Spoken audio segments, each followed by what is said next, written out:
নবদ্বীপ বাস স্ট্যান্ডে চালকদের সচেতন করতে সেফ ড্রাইভ সেফ লাইফ কর্মসূচি ট্রাফিক পুলিশের। উপস্থিত ডিএসপি ট্রাফিক সহ অন্যান্য পুলিশ আধিকারিকগণ।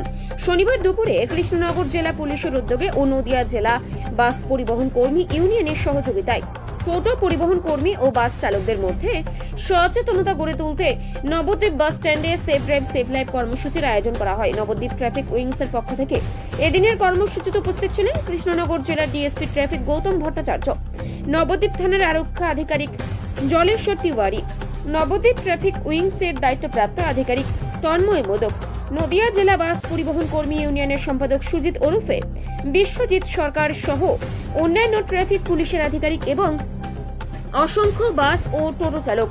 বক্তব্য রাখতে গিয়ে নবদ্বীপ থানার আইসি জলেশ্বর তিওয়ারি ও ডিএসপি ট্রাফিক গৌতম ভট্টাচার্য উপস্থিত বাস সহ প্রতিটি চালকদের ট্রাফিক আইন মেনে চলাবার কথা স্মরণ করিয়ে দেন।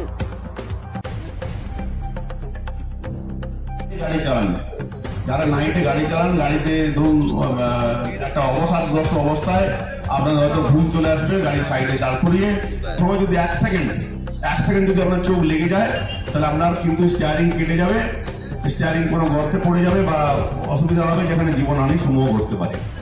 তাই আপনাদের কাছে অনুরোধ, ট্রাফিক আইন মেনে চলবেন, নিজেকে ফিট রাখবেন।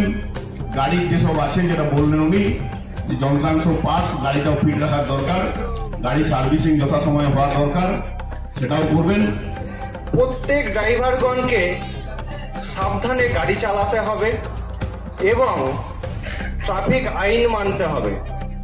গাড়ি চালানোর সময় প্রত্যেক ড্রাইভারকে ট্রাফিক আইন মেনে এবং যে গাড়ির গতিসীমা নির্দিষ্ট সীমার মধ্যে রেখে গাড়ি চালাতে হবে।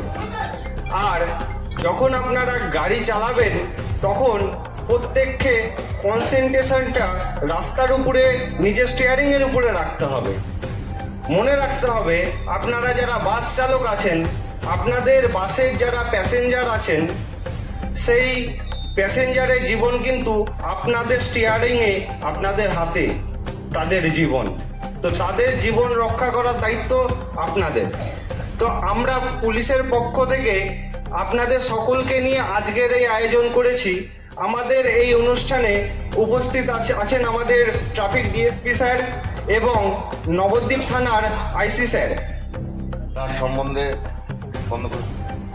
তার সম্বন্ধে একটা পরিসংখ্যান উনি দিয়েছেন এবং এটা থেকে আপনারা বুঝতে পারছেন যে আমাদের প্রায় 140 কোটির দেশে আমাদের যদি এইরকম ভাবে যেটা একটা